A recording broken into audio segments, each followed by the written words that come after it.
Hello and welcome back to the Dave Does Detailing YouTube channel. In today's episode we are going to be taking a look at some detailing products from a company called Squid Ink Detailing. Now they were kind enough to send me up a sample box with a few products from their range. So what I'm going to do is I'm going to take you through the wash process and just chat about the products as we go along. Okay, so what have we got? They sent us up the sample box, which contained quite a few products, all in 100ml sample bottles. So we'll use them as best as we can and we'll see how we get on with them.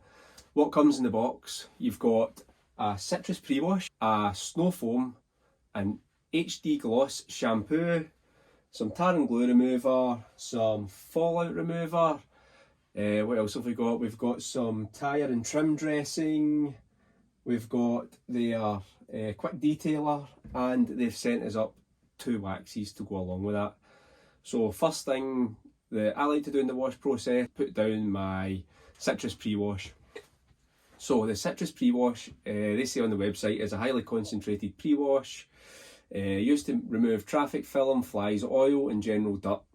They recommend that it's applied to a wet vehicle through a trigger spray or low pressure sprayer at a ratio of 1:8 for light soiling or 1:4 for medium soiling. So we're using this at 1:8 today and we'll be using it in the pressure sprayer. Now following on from the application of the citrus pre-wash, which as you can see in the video is quite a liberal coating, we're moving on to their snow foam. Now the froth snow foam is a pH neutral snow foam with all the usual stuff in it, and it's recommended to use with between 50 and 100ml of warm water in a full lance. I only used half a lance and I used 50ml, so roughly about 1:10 ratio there. And what can I say about the snow foam? It came out really nice and thick, not overly thick, just about the right thickness, and it gave me a good 10 minutes dwell time, which was more than enough to go around the car with my detailing brush and get into all those window seals and stuff like that I like to do during the dwelling phase of the snow foam. Now remember, this is snow foam on top of citrus pre-wash. Following on from that, it's a quick rinse off from the bottom up so that you can see where you've been. And then, as with all my snow foaming videos or my pre-wash snow foam videos, I'll take the wife's makeup pad and I'll give it a swipe.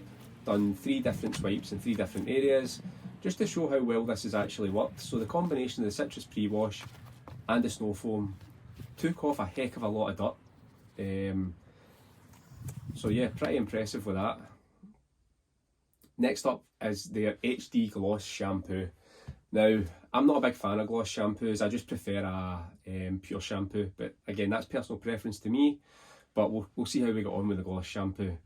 And straight away, it's 25ml to a full bucket. I actually used around about 20ml to half a bucket, so I got loads of suds out of it. I put the lance in and it foamed up amazing, and you'll see how much suds is left at the end of the wash. Still a decent amount. And what I found was that although there was loads of suds, the suds that I picked up in the wash mitt didn't transfer well onto the car.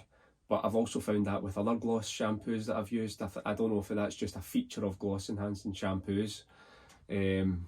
But anyway, it still had plenty of slickness and it done the job just fine. So I don't really have any issues with that. And that's about it for the shampoo really. It's a car shampoo. So following on from the car shampoo, I got the ferrous extract remover. Now, I've not used this on my own wheels because my wheels are coated in the C5, so there's no need for that sort of stuff on my wheels.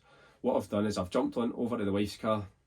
I've done two different tests. I've blasted one wheel with the pressure washer first so that it's wet. I've knocked off the loose contaminants, and then I've applied the fallout remover. And then I've went to a dry wheel and just applied the fallout remover on a dry wheel. And of course, you know me by now, if you've subscribed to the channel, that I don't like using fallout removers on wheels. There's not really any need for it. However, the whole purpose of this test was just to kind of get a gauge of the reaction time of the fallout remover, because there's always going to be fallout on the wheels. So yeah, that's what we get out of this. And the reaction time's pretty decent, and when I rinsed it all down, it took a lot of the grime away as well. So next thing up, following on from the fallout remover, is the tar and glue remover. I'm going to hold my hands up here. I didn't get a chance to use the tar and glue remover. both of our cars, they're pretty well kept. They're black, and the whole thing about a video review is seeing the reaction, seeing the tar kind of melt off the car, and you don't get that on black cars. So I just kind of thought, I'm not going to use the tar and glue remover at this point in time, because it wouldn't showcase it very well. So that what I'm going to do is, if you follow me on Instagram at Dave Does Detailing, the next time I've got a car in that's of a nice light colour that's got plenty of tar on it, I'll use the tar and glue remover, and I'll post a few videos up on Instagram, and you can check it out there. Next up, following on from the tar and glue remover, was the tyre dressing. Now the tyre dressing goes on really easy. I found that I just sprayed it around the wheel, few sprays on the applicator, and then just kind of buffed around the wheel. Took a microfiber cloth once I was finished and just buffed off any excess, and it left a really nice shine to the tyre, which I actually thought suited the wheels on my car very well. So overall, with the tyre and trim dressing, pretty happy with that. Just need to see how long it lasts now. And then of course was the waxes. Now I could see the clouds coming in, so I didn't really get the opportunity to wax the whole car. What they did is they've sent us through two waxes. They've sent us through the Aquaphobe wax, which is a candy floss scent. I don't think I'd ever get sick of smelling this. It's absolutely fabulous. And they sent us through the Tanzanite wax, which is, this is a bit random, it's a cherry bakewell. And do you know what it smells like? It smells like you've just stuck your head in the dessert cabinet at Greg's, or what I'd imagine the dessert cabinet at Greg's to smell like. It's really nice actually. So the Aquaphobe is a PTFE infused wax, high content carnauba wax that has been infused with PTFE. So one of the things about this wax is that it needs a 10 to 15 minute cure time. Now you might balk at that and think, geez, that's quite a long cure time, but if you're doing the full car, it's probably about the amount of time that it's going to take you to get round the full car, and by the time you get back to your first panel, you'll be just about ready to buff it off. So it's actually perfect. And then the Tanzanite wax. The Tanzanite wax is their hybrid wax. This only needs 5 minutes of cure time.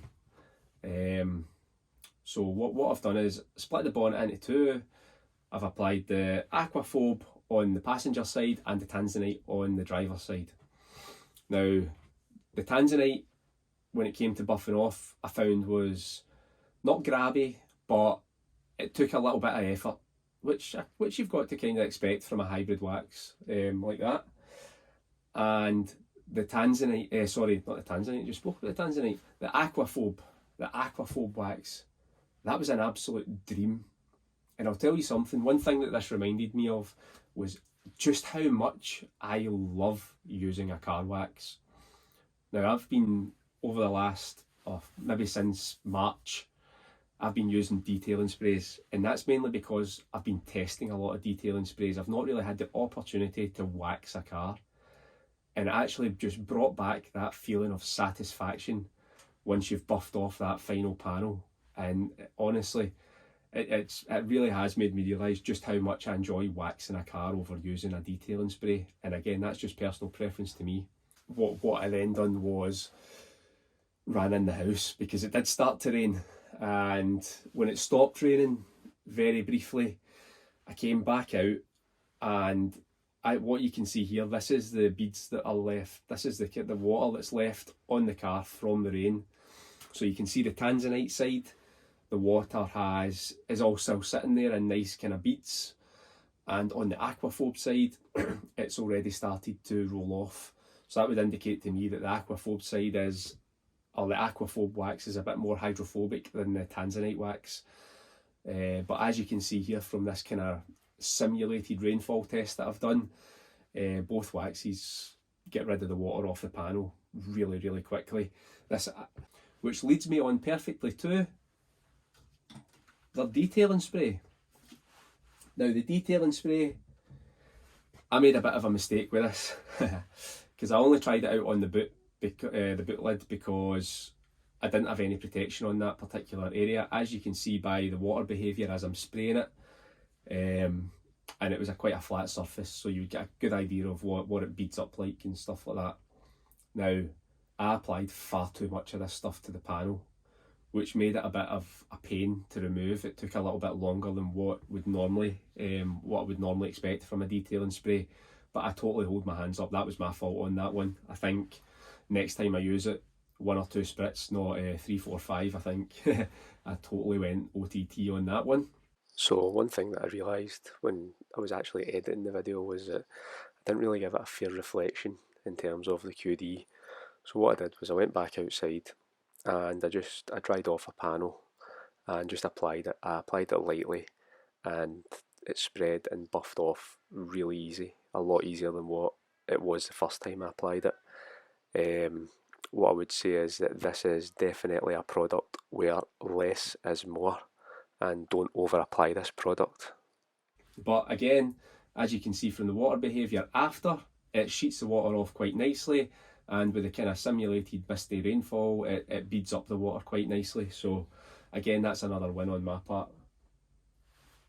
Which kind of leads me into the end of talking about the Squid Ink detailing products. And what can I say about them?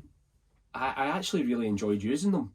I thought the citrus pre-wash and snow foam combination was a total winner in my eyes. It done what it's designed to do, take the dirt off the car. So I have no complaints about that part.